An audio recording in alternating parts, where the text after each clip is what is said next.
could read my mind. It would see all the people I have imagined and all the things I wish I would become. As my peculiarity stood in the way of my freedom, was my seriousness the only thing that defines me? I go around searching for an epiphany, perhaps one of a lust for life.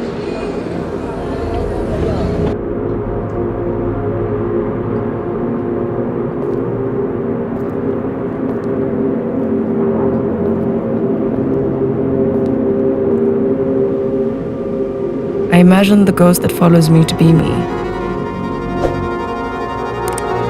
And I am the shadows of everyone I meet. The mundanes of life have got me by the neck.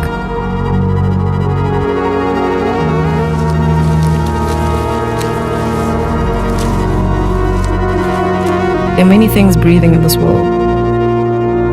As the wind sits slowly on my skin, I remember that maybe the flowers know what I'm thinking. Fragrant, vibrant, inviting, but still as dead as me.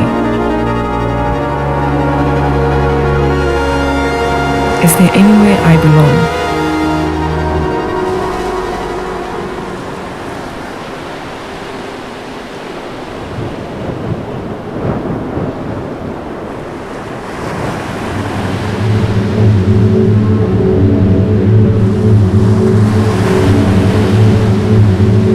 Water,